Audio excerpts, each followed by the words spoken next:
Ça me fait plaisir. Juste voir, on a tout. Et on est là. Yes. Bouge pas, je peux juste couper un tout petit peu de blanc. Fantastique. Donc là, c'est parti. Ouais, bouge pas, je regarde, c'est parti. Bonjour, je me présente, je m'appelle Vanessa Rink et du blog vanessarink.com. Et je suis très heureuse de vous accueillir et de pouvoir vous présenter François Lemay, qui vient du Québec. Et oui. Et on vient de passer un merveilleux moment à l'Académie des Oui, Polypes. vraiment. Et c'est vraiment, moi, ce qui m'a touchée chez toi, c'est vraiment ta simplicité. J'ai vraiment cet appel à pouvoir être soi. Et en écho à mon histoire, c'est que j'ai plutôt eu l'impression d'avoir mis des barreaux, d'avoir mis ma propre prison. Et que j'aime beaucoup ta phrase, c'est que j'ai certainement vécu ma vie par défaut. Ouais. Et au jour d'aujourd'hui, on est dans un monde qui change. Oui, tout à fait. Et tu as cette ambition de changer, une toute petite ambition, je vous petit, assure, mais exact. elle est vraiment minuscule, Et c'est oui. juste de changer le monde. Alors, waouh, moi, quand j'entends ça, je me dis, waouh, on Rien est de moins. combien? On est 17 milliards sur Terre. On est plusieurs milliards de personnes sur Terre, mais en fait, changer le monde en commençant par ce choix, changer d'abord et avant tout. C'est vraiment ça qui est important de comprendre, c'est que c'est pas moi qui va changer le monde, mais en ayant cette intention-là de changer, d'améliorer le monde dans lequel nous vivons, en se transformant nous-mêmes et en inspirant d'autres mondes à faire la même chose, mais c'est sûr que comme ça, on va y arriver. Un pas à la fois. Oui. Et tu rajoutes cette phrase qu'on peut changer le monde, mais c'est en commençant par soi. Tout à fait. Que Exactement. tu peux développer. Oui, tout à Et fait. aussi En fait, à travers ton expertise. oui, exact. En fait, moi je travaille en pleine conscience. Hein? Donc, le premier pilier de la pleine conscience, c'est de prendre ses pleines responsabilités. Donc, le monde dans lequel je vis présentement, ma façon de vivre les choses, mais c'est moi qui en suis responsable. Donc, si je manque de confiance, manque d'estime, je suis éparpillé, je suis impulsif, je suis colérique ou peu importe, je suis responsable de ce que je fais comme expérience présentement. Ce qui donne aussi un plein pouvoir de transformer les choses le jour où on accepte cette responsabilité-là. Le jour où est-ce qu'on apprend de fonctionner, on arrête de fonctionner par défaut, ça veut dire par automatisme, sans se rendre compte de nos patterns. Tu sais, on a 95% des mêmes pensées qu'on avait les jours précédents. Donc, le moment où est-ce qu'on apprend à dire, OK, as-tu vu qu'est-ce qui déroule dans ma tête consciemment? Tu sais, je me juge, je me critique, je m'auto-sabote, je me tape dessus. Je ne suis pas fier de moi, j'ai une image qui me rabaisse. Mais le jour où est-ce que j'arrête de nourrir ça, je commence à développer une nouvelle version qui se dit OK, c'est correct que tu sois là. Souvent, mon slogan, c'est It's okay, hein? It's okay, it's a process. Tu nous refais la caméra, ça? It's okay, it's a process! Ça, c'est la Oui, phrase. c'est la phrase. Donc, en fait, c'est de se rendre compte que, OK, on a ces mauvais logiciels-là.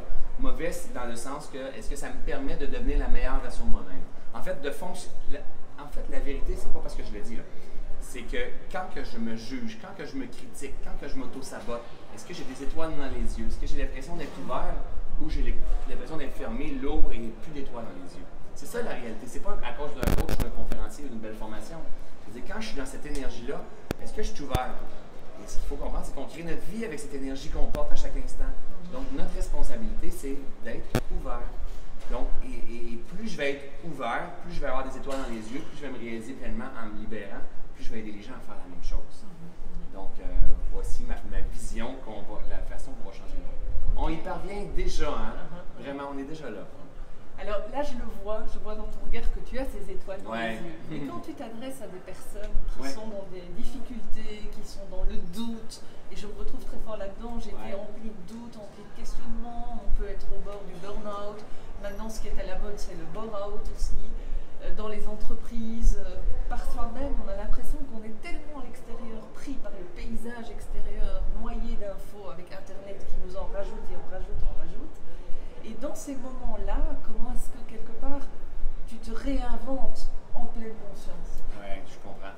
En fait, Est-ce que tu aurais 3 trucs à nous non. partager? Parce qu'on pourrait passer 1 heure. Mais Ouais, c'est vrai. Déjà, tu aurais 3 trucs. En fait, je vais dire quelque chose qui va faire réagir.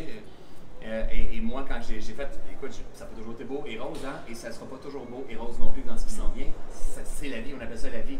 Comme il fait noir le soir, il fait clair le jour, c'est la vie. Donc, tout est toujours parfait. Tout a sa raison d'être. C'est sûr que quand on vit cette contraction-là, cette faillite-là, exemple, ou ce burn-out-là, ou cette séparation-là, quand on le vit en contraction, ça n'a aucun sens. Si on prend exemple, exemple, une femme qui porte un bébé, la contraction, là, quand on est dedans, on veut. Je l'ai jamais vécu, hein. Mais c'est l'enfer. Mais un coup que le bébé est né, ça avait toute sa raison d'être, et on oublie même. Mais en même temps, c'est grâce aux contractions que le bébé est né. C'est la même affaire dans la vie de tous les jours. Donc, oui, c'est au travers de ces contractions-là qu'on va chercher les outils. Moi, ma faillite m'a permis de véritablement comprendre le sens de l'acceptation, de la vulnérabilité. Je ne suis pas ma faillite. Le burn-out m'a permis d'arrêter d'être éparpillé, puis tout ça, de commencer à me choisir, d'établir mes valeurs, d'apprendre à me calmer. Sans le burn-out dans ma vie, c'est ma première grande contraction, je ne serais pas ici avec toi. Je ne serais pas en train de parler avec des milliers de personnes un petit peu partout dans le monde. C'est grâce à ces contractions-là qu'on éveille en conscience, on les déballe consciemment. Donc, c'est toujours d'accepter la première clé. C'est toujours dire « It's OK, voici ce que je vis présentement. J'ai pas confiance en moi, c'est OK. Je me permets pas d'être vulnérable, j'ai peur, c'est OK. Je sais pas clairement qu'est-ce que je veux, je suis éparpillé, c'est OK. » Parce que si c'est pas OK, je résiste à ce que je ne veux pas. Et ce qu'il faut comprendre, ce à quoi tu résistes persiste.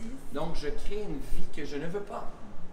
Donc, j'aime pas ça, j'ai pas confiance en moi, puis pourtant, j'ai toutes les études, j'ai tous les programmes, j'ai lu tous les livres. Qu'est-ce qui se passe avec toi? Là, on est dans le cycle du pattern de la performance, on se tape dessus, on juge, on se critique. Là, on se demande pourquoi on n'a pas confiance en nous, pourquoi on manque d'estime. Et là, on cherche une autre formation. Mais il n'y a rien qui va nous sauver. Rien qui va nous sauver. Donc, accepter ce que je fais comme expérience, comprendre que ce qui se passe présentement a toujours sa raison d'être. C'est difficile, hein? Il faut juste... Einstein disait, on ne peut pas solutionner un problème au même niveau de conscience qui a été créé. Donc, il faut essayer de voir un plan plus haut, enfin. Et puis... donc, c'est juste pour donner énormément de beaucoup de contenu. Valeur. Oui. Si je résume en quelques mots, ce serait donc déjà de s'accepter. Oui, toujours la première clé. Et c'est d'être aussi dans cette intention d'acceptation, parce qu'on peut accepter avec le mental, mais c'est vraiment d'être dans cette intention d'accepter la situation présentement que l'on vit. Tout à fait. Okay. La deuxième clé, c'était... en fait, la première clé, c'était vraiment de prendre sa responsabilité au travers prendre sa de responsabilité. Tout ça. Exactement. Voilà, j'inverse, donc c'est d'abord de prendre la responsabilité, ensuite d'accepter. Oui. Et la troisième clé que je peux partager, qui est véritablement, pour moi, c'est ma plus belle qualité. T'as hâte de savoir c'est quoi, hein? Je brûle d'envie. Exact. Et c'est pas mes abdos, non, c'est vraiment, ils sont pas là les abdos. C'est notre faculté d'observation, apprendre à s'observer. Donc, ne pas apprendre à s'observer le moment où est-ce qu'on a la face dans la résistance ou dans la rage, ou on juge, ça fait longtemps, mais de voir à quel point ça commence à prendre place. C'est beaucoup plus facile à désamorcer quand ça commence à émerger en nous que quand ça fait 2 heures que c'est en nous. Ouais. Donc, que ce soit le doute, que ce soit le manque de confiance, que ce soit une vision, on soit en résistance par rapport à quelque chose, ou on soit stressé par rapport à qu'on va passer sur une scène, mais juste commencer à s'en rendre compte, instantanément, il y a d'autres clés, on pourrait parler pendant des heures, mais d'apprendre à se calmer, de revenir ici. La plus grande de toutes les clés, c'est revenir ici dans l'instant présent, où est-ce que tout est parfait. Je suis porté par la conviction profonde qu'on a déjà tout à l'intérieur de nous. Tout est déjà là. Mais tout est déjà là. Donc, il faut revenir ici à l'instant présent. It's a process. It's okay. It's okay.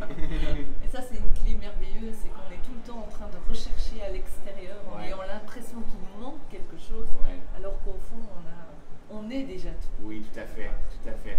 Et c'est vraiment agréable et de se le rappeler de temps en temps, ça nous fait du bien, parce qu'on est tellement sollicité qu'à certains moments, de se dire juste, ça y est, c'est là, quoi. C'est juste là, il faut juste tourner les yeux dans l'autre sens de temps en temps. Exactement, exactement. Et si je peux partager peut-être un autre point, parce que pour que ça ait du sens, que j'essaie de mettre à la place de ceux et celles qui sont peut-être en burn-out présentement, qui sont peut-être en train de vivre une séparation ou une maladie ou quoi que ce soit, puis qu'on lui dit tout est toujours parfait. Tu sais, si on m'avait dit ça, moi, il faut retourner sur soi, j'arrêtais en réaction. Ce qu'il faut comprendre, c'est que la plus grande de toutes les vérités qui supportent tout le grand système dans lequel on vit, c'est le changement. Tout change. On tourne cette vidéo-là, présentement on est rendu à exemple 9 minutes, on a commencé à 0, hein? Tu étais dans un certain état, j'étais dans un certain état, on embarque dans le flow, on va terminer bientôt la vidéo, tout change, toute apparition, disparition, apparition, disparition. Donc, quand on vit un moment de contraction, on pense que ça ne changera jamais. On s'identifie à ça et c'est le problème. Donc, il faut comprendre que voici ce que je fais comme expérience présentement. J'en suis responsable. C'est moi qui vais pouvoir le transcender. D'accepter tout simplement, d'essayer de revenir ici, de clarifier notre idéal qu'on veut et de comprendre que c'est grâce au changement et au cycle de la vie que je vais donner la meilleure version de moi. Magnifique. Ah. Alors, je vous propose qu'on clôture juste sur ton dernier message, puisque tu veux changer le monde. Alors, je t'invite à donner ton dernier message que tu aurais envie d'adresser. Ben, en fait, tout ce que je peux vous dire, c'est que il ne faut pas chercher un coach, un formateur, quelqu'un comme moi, quelqu'un comme Vanessa qui va transformer notre vie, il faut chercher en dedans c'est nous qui va transformer notre vie. Il n'y a pas personne qui va nous sauver. C'est comme on doit réapprendre à vivre d'une certaine façon. Ce qu'on aurait dû apprendre à l'école, avec de l'aide des gens qui ont passé le chemin, qui ont marché le chemin, qui sont allés chercher des compétences et tout. Il n'y a pas personne qui va nous sauver. Il y a des gens qui vont nous inspirer, qui vont nous aider, qui vont nous ramener à se reconnecter. On n'est pas fait pour être isolé, on est fait pour co-créer ensemble. Donc, tout est déjà là à l'intérieur de vous. Croyez en vous, on a un potentiel exceptionnel qui est celui d'être humain. Donc, c'est tout ce que je peux dire. Ok. Ben écoute, François, je te remercie 1000 fois pour cette interview improvisée. Et oui. Tu t'es vraiment mis dans le feu de l'action. Et oui. Si on peut dire ça comme ça. Et je voulais juste dire aussi que François est d'une générosité extraordinaire parce qu'il organise des mouvements gratuits Inspire-toi. Inspire-toi, oui. Donc, je t'invite aussi à pouvoir dire juste un petit mot, où est-ce qu'on peut te retrouver, Ben, vous pouvez me retrouver sur... je suis partout. Hein? Donc, sur les réseaux sociaux, François Lemay ou Inspire-toi, sur le site internet, l'Académie Kaizen, François Lemay, Inspire-toi, YouTube. Je suis partout. C'est parfait. Ben, c'est comme ça qu'on change le monde. Vous retrouverez l'interview sur vanessa-ring.com et bien sûr, vous aurez toutes les possibilités d'accès à François. Je vous remercie et je vous dis à très bientôt. Bye bye. Bye bye. Ouais.